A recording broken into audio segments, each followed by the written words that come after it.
Hello students, welcome to the class of English language. In the previous video, I have discussed present tense and its subdivisions. In this video, I am going to discuss past tense and the future tense and their subdivisions. So let's take up the past tense.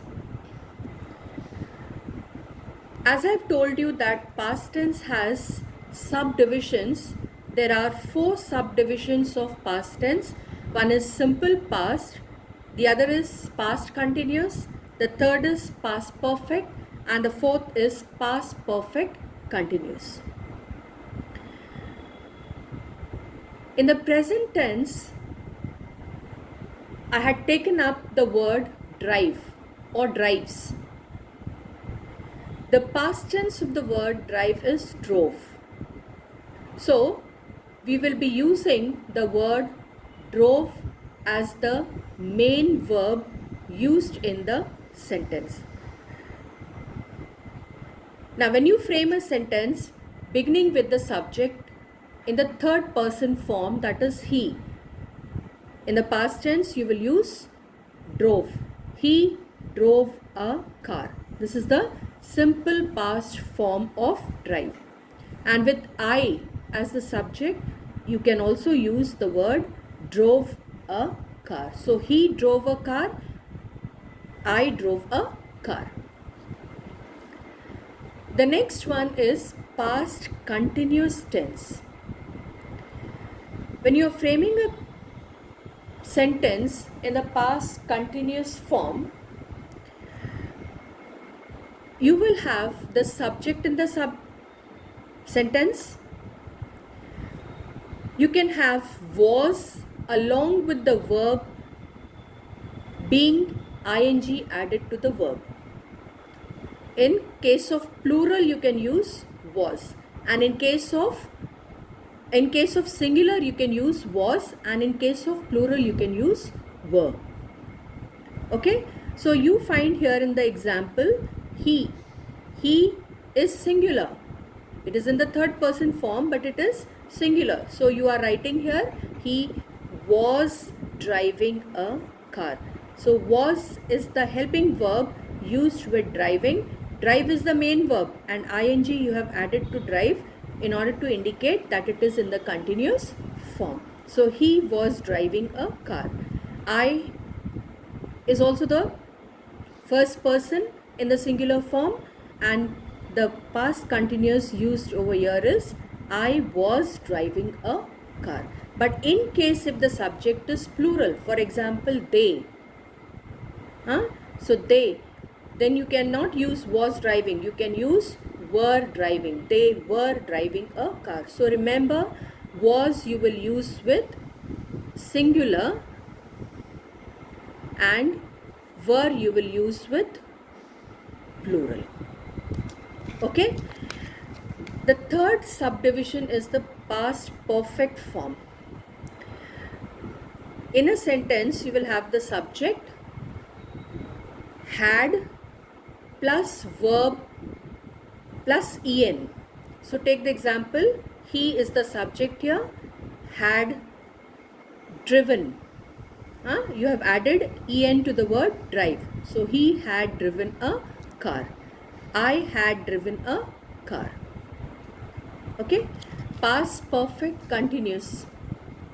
According to this, you will have the subject plus you have had been to indicate the perfect tense, past perfect form, and verb plus ing. So the sentence will be he had been driving. Had been is indicating the past perfect and driving is indicating the continuous tense of the verb. So he had been driving a car. With I also you can use had been driving a, I had been driving a car. So these are the things that you have to keep in mind when you are framing a sentence. When you are framing a sentence in the 4 different tense forms of the past tense. Now, certain rules have to be kept in mind. Now, certain rules are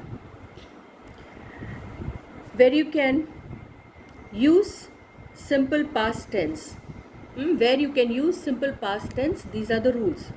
First one is when a definite time is intended.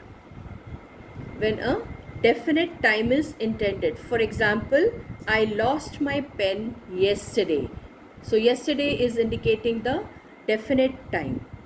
Okay, so that time, in that case, you can use the word, you can use the tense simple past. In case of repeated or habitual actions, in the past can also be expressed by used to.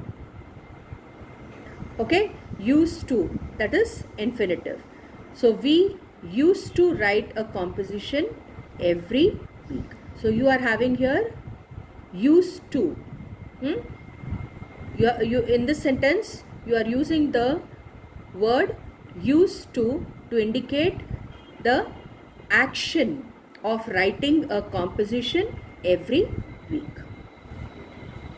Then the rules for past continuous. Now, rules for past continuous you are having is to indicate an action going on. Continuous means some action is going on. So, indicate an action going on when another one took place. Okay, when another one took place. For example, I was listening to the radio when the phone rang. So, this is one action. One action is listening to the radio, and the other action is when the phone rang. Second rule is to emphasize the two actions were taking place at the same time. Two actions were taking place at the same time. I was reading while my brother was writing. So reading is one action and writing is another action. So these are the two actions taking place at the same time.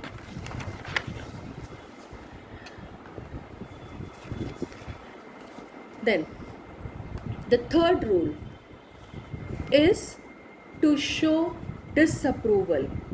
It is to show disapproval using a word like always. Okay, when you are using a word like always, a disapproval is being shown. For example, he was always disturbing me at home. So this word always used in the sentence shows the disapproval. Okay, fourth one is the second activity could be replaced by a point in time. Second activity, like for example, I was listening to the radio at 8 o'clock. So at 8 o'clock, this is the point. Second activity, this is one activity, no? Listening to the radio is one activity.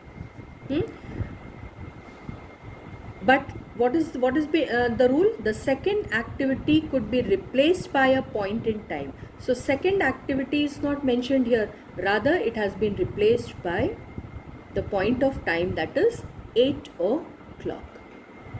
Okay. Now, past perfect.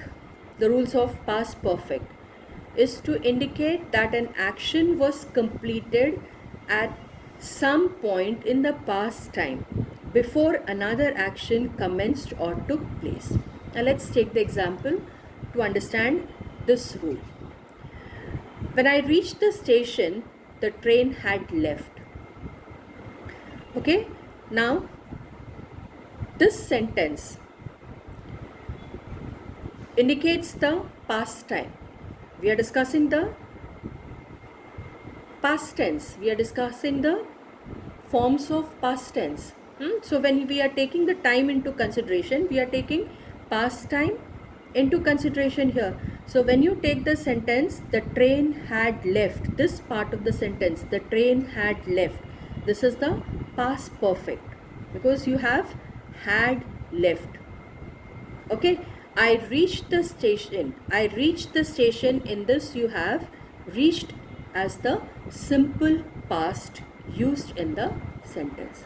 So you have to keep in mind that in this sentence the past time is being indicated, and past perfect is indicated by using had left, and simple past is indicated by using reached in this example. Okay, now next rule is for the past perfect continuous. Now past perfect continuous, this particular, for this subdivision, the rule is to describe an action which began in the past and continued up to a certain point of time in the past. Okay, now let's take the example. When I visited him in Chandigarh, he had been teaching there for 5 years. So now just divide the sentence into and take the past time into consideration. So when we are taking the sentence according to this rule, what do you find here? In this sentence you will find the past time is start. He had been teaching. He had been teaching. For how many? For 5 years. That is the past time. Okay, started teaching for 5 years. And then you have to indicate the when I visited. When I visited this, so he had been teaching when I visited. Okay, this is the division of the sentence. But what is the time that is being what is the time that is being indicated here? Certain point of time in the past is he started teaching he was teaching there. He had been teaching there for 5 years. Okay, so to describe an action, what is the action over here? Action is teaching. This action began in the past. That means he started teaching 5 years back. This is the past referred here, and continued up to a certain time in the past. That means it's not mentioned that he has stopped teaching. He still he continued up to a certain point of time in the past. Okay, these are the 4 subdivisions of past tense.